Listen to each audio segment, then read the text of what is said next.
Hello, and welcome to Conversations with Your While. It's a show in which I chat with authentic, heart-centered experts about interesting topics to inspire and motivate both personal and professional growth.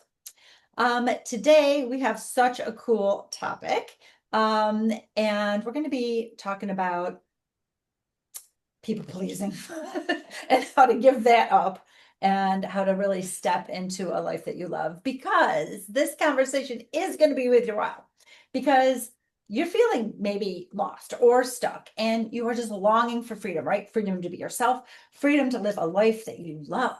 But you're worried. You're worried about being criticized. You're worried about fitting in. So what do? You just kind of like hold back and you don't develop the confidence that you need to do the thing you're here to do in the world. So this is going to be an awesome conversation. I can't wait to have it with you and my guest today. So I am Linda Bucher, and I have the best job in the world because I get to help people get unstuck. Like, how cool is that, right? It's my superpower. I love working with high potential, multi-passionate people to help you find your superpowers, to level up, get to that next level, whatever that means for you. But get the most out of life, because that is what you're here for. And when you do that, then you can unleash your unique gifts into the world, because that's really the ultimate reason why you're here. So I didn't start out being able to do this. I was like a chameleon. I didn't have confidence. I was a people pleaser. I was a perfectionist, right? Until I finally discovered who I am. And because that's the first step you got to do, which we'll talk a little bit about that today. And I connected with my passion, my purpose, and then I got to reinvent my life to align with me and my true self. Notice I did not say reinvent myself. I did not reinvent myself. I reinvented my life. And we're going to be talking about that today. But guess what happens when you do that? You get to be happier, you get to be more confident, you get to be more fulfilled, and you get to unleash your gifts on the world, right? So now it's my honor and privilege to help you do the same. So if you want to learn a little more about that, you can go to my website, lindabucher.com. But I am going to go back to today's episode. Okay, how Caitlin, my guest, stopped people pleasing and started living. So I have the pleasure today of being joined by Caitlin Daley. She has a company called Face the Tiger. How awesome is that as a name? And she's making beautiful ripples. She's making her impact in the world because she helps women to develop confidence and the ability to connect deeply with their intuition, with their skill set, with their awareness, so that they can consciously develop a life and business by design rather than by default. Like, how refreshing is that? So, Caitlin, thank you so much for being on Conversations with Your Wild today. Can you tell us a little bit more about who you serve, what you do? Yeah, thank you, Linda, for having me. You create such a beautiful and honest space with this podcast. It's really, truly an honor to be here with you. Um, like you said, I own a company. It's called Face the Tiger, and I launched Face the Tiger as a rallying cry for women to step into their courage. And instead of being afraid of fear, pushing away fear, walking with their fear, right? Learning how to work with their fear so that they can be unblocked to pursue what they would love in the world. Mm. So I work with women really on realizing and seeing their potential. Working in marketing and advertising and innovation for over 15 years prior to becoming a coach, I found that most of the women that I worked with, and these are hundreds, if not thousands of women I've had the pleasure of interacting with, I found that their true capacities and skill sets and abilities rarely matched the belief they had in themselves. And this gap caused them to remain stuck. It caused them to remain silent. It caused them to be constantly looking for permission and validation, right, to share their ideas. And in my case, I tend to work with female entrepreneurs. They just stopped creating altogether and lived their lives by default rather than intentionally designing their lives, as you mentioned in your introduction. Right. Well, that's a great jumping off point, Caitlin. So, I know I have a little story about living life by default, and I'll just talk about that a little bit, and then I'd love if you would share your story as well. Yeah. So, I would say I spent, I don't know, the first 25 years of adulthood. I mentioned being a chameleon, and that's just being what you believe everyone else wants you to be, being that person, and never even asking myself the question, like, who am I and what do I want? Like, that did not even occur to me. It's not like I was saying it doesn't matter who I am or what I want. It never occurred to me to ask myself, who am I and what do I want? Because I was basically trying to live up to the expectations set by others and really just living avoidance-based life, avoiding criticism, avoiding judgment, avoiding shame. So what do I got to do that? Well, I got to be successful. I'm putting this in air quotes, according to someone else's definition of success. Didn't ask me again what I thought success looked like. I didn't even really look around. I just had a very loud voice in my life that says, here's what success looks like. So I started doing that and climbing the corporate ladder until I was like, wait a minute, I think this ladder is leaning off the wrong building. I didn't want to climb this building. That's not the building I want to be on. Why did I put my ladder here? And it's because I had been this people pleaser. Yeah. So yeah, do you have a similar story? Yeah, I do. I can totally relate to your story, Linda. This idea of being a chameleon. I was very, very good at that. One of the things that I used to believe was that authenticity meant being well liked by so many people. And so for me, right, I was people pleasing on another level because that equated to not only this idea I was living authentically, but also my self-worth and my value in not only my career, but to myself. Right. So I was on people pleasing and like hyperdrive and not even realizing I was doing it, right? Because it was very innocent. It's nice to be well liked. Right. Right. But it also requires a lot of energy, a lot of thinking. And to your point, I love that you said, I was sort of guessing what people wanted and then acting accordingly. And it got me into this situation in my career. This was maybe 10 years ago. I was working in a really big advertising firm. I had a beautiful resume. I was working with well-known brands and companies and, high up people. And I was kind of a Swiss Army knife of talent. So everybody wanted to work with me because I was easy to work with and I was smart. That got me in trouble. I ended up in a situation where I was working across maybe 20 different accounts, flying across the country multiple times a week, working almost 120 hours a week. Oh, And this was going on for over a year. And I got to this one day and I was happy because I had the nice resume. I was doing what I quote unquote should be doing. I was making the good money and everybody liked me and they always praised me. They couldn't believe I could sustain this lifestyle. Not once asking myself, do I even enjoy this? And I got to this one day where I was triple booked for a meeting. And I made an agreement with the meeting organizers that I would go to one for the first 20 minutes, another for the middle 20 minutes, and another one for the last 20 minutes. And I was really good at what I did. So I showed up in all three meetings as my best version of Caitlin career self. And I was in that final meeting. I was 40 minutes late doing my presentation, talking to everybody, thinking, okay, I'm doing it. Everyone likes me here. That means I'm safe and successful. But I felt this heat on my back. And there was a woman standing in the room that I didn't work with very often. I didn't know her very well, and she was very senior at the company, and she was staring daggers at me. And this was my first experience of somebody really being angry with me, clearly angry with me in the workplace. And so I did what any people pleaser would do. After the meeting, I walked into her office and I said, I'm sorry for being late. And I was about to explain my situation, and she just dove in with the criticism, saying I was disrespectful, I was rude, and that she didn't want to work with me no matter how good I was. I wasn't going to be allowed on her account. And something happened within me. Having this experience, right, of being disliked activated another side of me. And I actually paused her and I said, Excuse me, I am working on 20 accounts. I was triple booked today. I'm doing the best I can, but this work life is not sustainable. Full stop. And then I was shaking and I immediately started crying.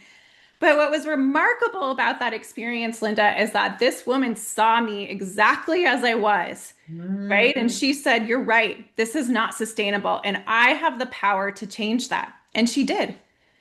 And from that day on, I worked only on her account. I experienced focus, I experienced community. And from that day on, I experienced amazing success as a marketer and innovator.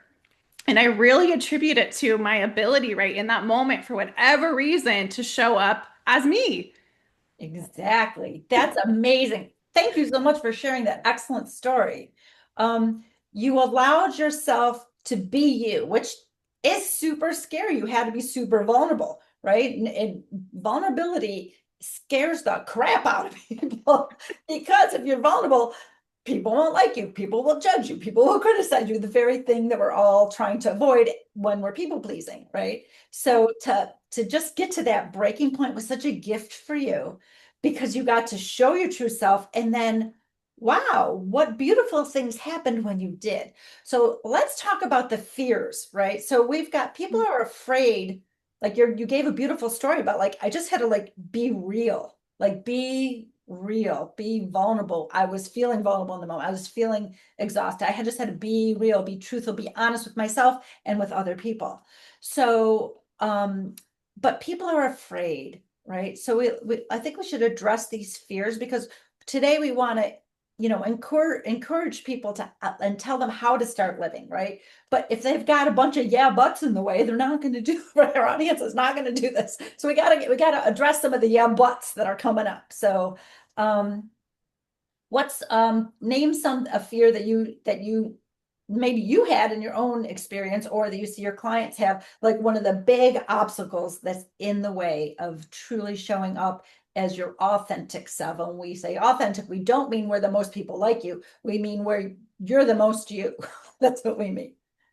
Yeah, I really think it is a fear of criticism and how that relates to failure. So I see people all the time not going after their entrepreneurial pursuits, not pursuing their dream, not even pursuing a small project, right? Because they're afraid of being criticized. They're afraid of not succeeding.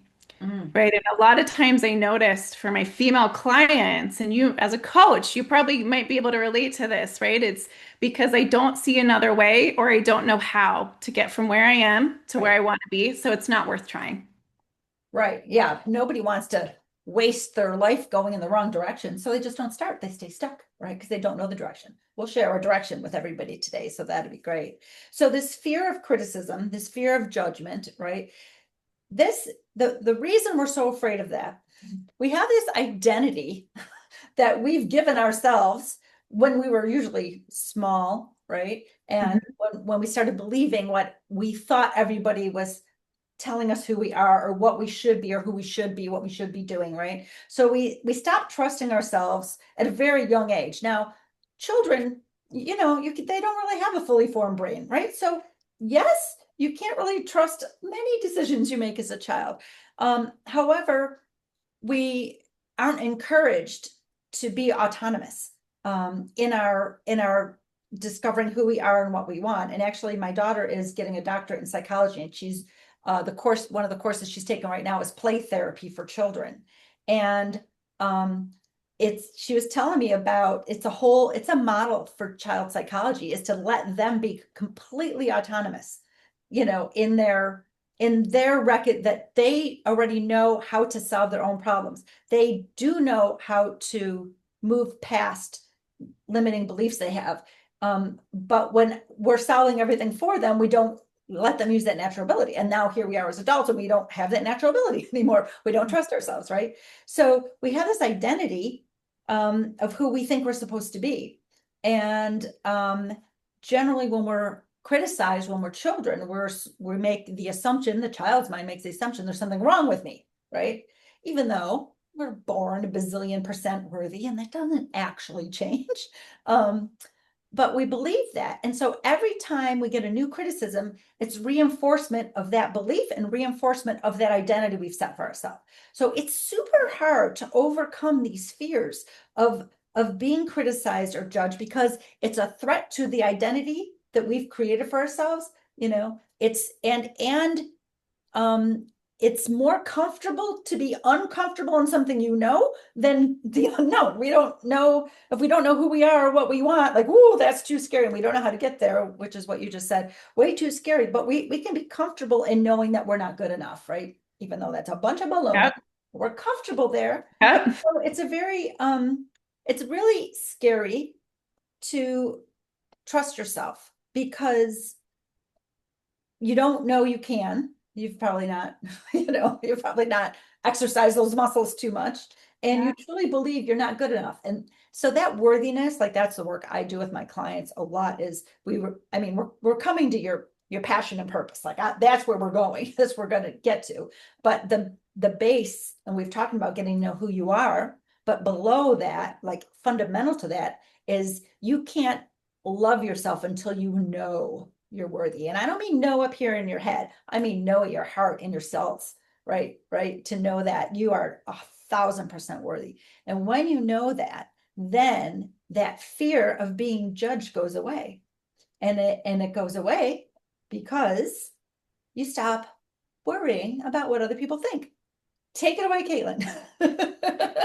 Yeah, I completely agree. Prior to recording, right, we were talking about this idea of authentic confidence, right? And I believe that the foundation of confidence, right, is predicated on my worthiness and my sense of deserving, right? That I truly believe that I deserve to live a life that I live. I truly believe that I deserve really great things that are empowering. I deserve to be earning a certain amount of money every day, right? And I think that so often, right, our belief in ourselves does not necessarily match our dream, and that creates a big gap for people, right? And that's where that discouragement comes in. And to your point, Linda, about the stories we tell ourselves, right? Then we just start looking for evidence that proves why we shouldn't pursue what Right. we want to pursue, why we shouldn't speak up for ourselves and set boundaries, right? Boundaries, right? Predicated on the belief that I deserve this extra time for myself, or I deserve to speak up and advocate for what I believe, or even just share an idea and collaborate, right? And in a meeting, it could be something really simple.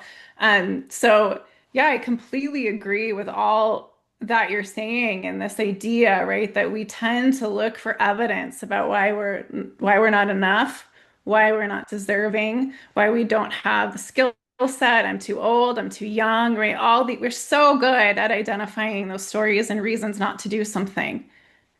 Yeah. So if we want to help our listeners today to take a step out of people pleasing, um, they've what we've kind of already alluded to is you've got to know you're worthy of living a life you love. If you don't know you're worthy, you won't take a single step to get there. You will not. You will just stay in your uncomfortable place of stuck and lost and aggravated and all those other things that come up, right? People pleasing, chameleoning, all that kind of stuff. Exhaustion that comes with all that, all living all the fears. But if you really are done and you just don't want to be afraid anymore, right? If you don't want to be afraid anymore, the first thing we've got to be willing to do is be willing to accept that you are worthy of a life that you love, right? So Yeah. maybe you don't believe it, but are you willing to believe it? Are you willing to know that at some point? Because if your answer is yes, you've already unlocked the gate. Like, bam, that is the key. The very first thing to be willing. That is a first step. And that doesn't mean you're out there in the world showing everybody your stuff, right?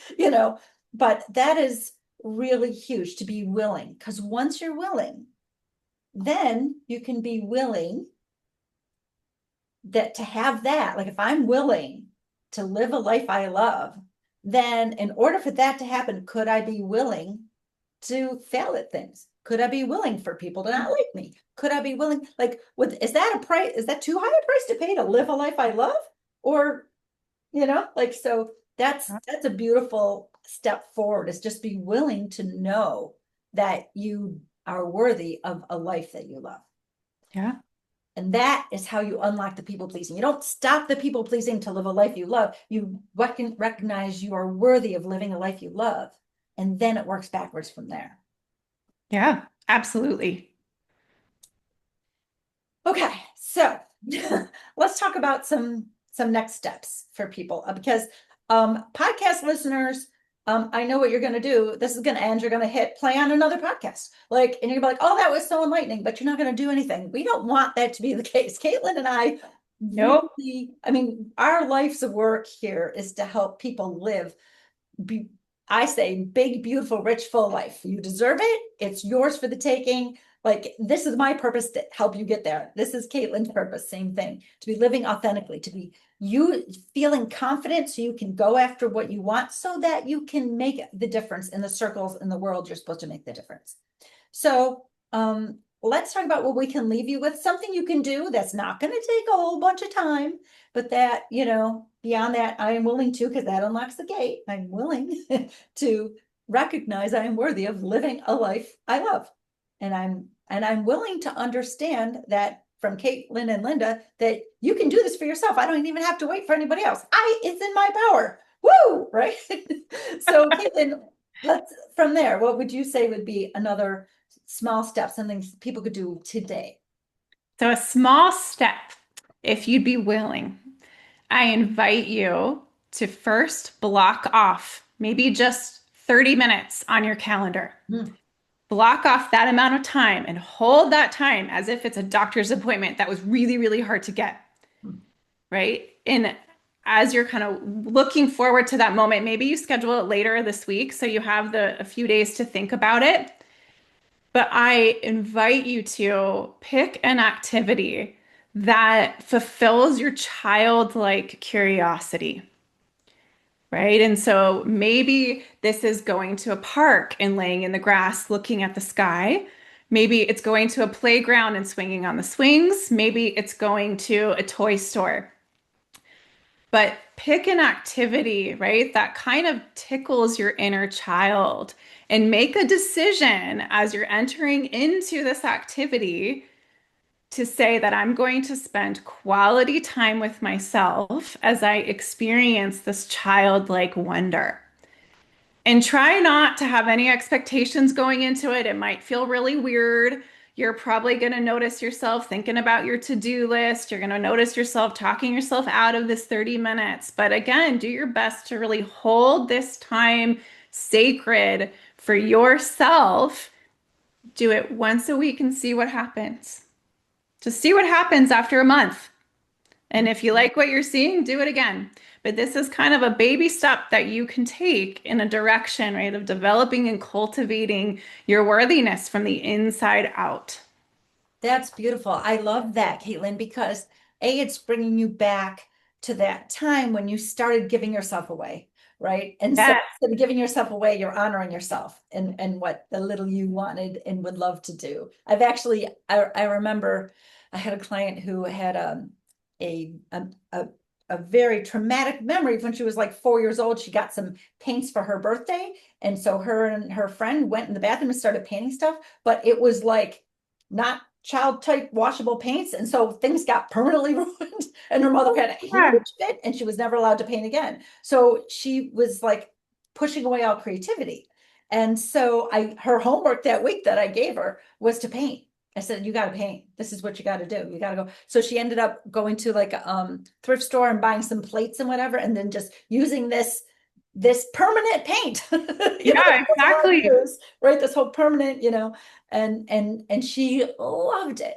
And really what this is doing is it's giving you permission to get to know the true you, that inner you, before you were socialized, right? Because when we're children, we're not socialized yet, right? So this is what's beautiful about that, is to get back in touch with that part of you, because that part of you holds answers. Your natural wonder, your natural creativity, your natural gifts, your natural proclivities, that's who you are. And so if you were like me and you haven't asked yourself, who am I? It's time to ask. And do not be afraid that you're not going to like who you find. I have never, ever run across that in thousands of clients that I take people this through. You will love who you find. And I know you're going to be afraid that the other people around you aren't going to love who you find. Trust me, they will, because you'll be authentically you. And only then can you set those boundaries. Only then can you create a life that is worthy of you. Right. So it's a beautiful gift. That's a beautiful idea. So I love that. So just let your child self play a little, get to know her, get to love her. Right. Yeah, absolutely. And yeah, that's beautiful. Thank you, Caitlin. That's super awesome. Great. Yeah, thank Okay, you. you're welcome. All right. Well, I appreciate you so much for guesting on Conversations with Your Wild today. I know that you have something that you provide, like an offer. So I'm going to let you just tell the audience what it is. Go ahead. Yeah, absolutely. So, for anybody who's feeling ready or even just curious about investing on developing your confidence, investing in, increasing your sense of worthiness, I am inviting you to an hour-long strategy session with me. We can work on things like sharing what are your dreams and ambitions, what's coming up for you, and understanding what's in the way, what's blocking you. And we'll walk away from that session with a few gentle, very simple things that you can do to sort of baby step or turtle step into your journey forward. And you can book that time at facethetiger.com/book. And if you're not ready for that, which is absolutely okay, you're welcome to sign up for my newsletter. I'll share conversations like this, tips and tricks, and for building your awareness, right, on things that you can do to increase your level of confidence. And you can sign up for that at my website as well, facethetiger.com. That's beautiful. Thank you, Caitlin. Thank you. Yeah, and I'll say also, I have the ability, people can contact me and get a one-on-one with me as well. All sorts of freebies on my website. And I actually started offering something kind of cool. Well, first I have a webinar coming up called Reboot Your Life Without Blowing It Up. So that's coming up on June 17th. And it could be found on Eventbrite, also on my website. And I also created something, and we'll see where it goes because I just created it, called the Growth Space. And it's like a half hour open office hours where I just get on and I'll just coach anyone who gets on there, and they can ask away, they can, share, they can whatever. So I'm gonna see how that goes because you and I were both in this to just really be of service to people. So yeah. Okay. Wow, I love that, Linda. Wow. Thank you. Thank you. Okay, so that is our show, everybody. So I would love if you would subscribe to this podcast, like this episode, share it with someone that you care about. Maybe you know someone who's a people pleaser, and you just want to say, oh, I listened to this really great podcast episode. Share it with them. That would be awesome. And then be sure to come back next week for another great show to help you grow. So until next time, make sure you've made this conversation worth your while by fueling the spark that it ignited.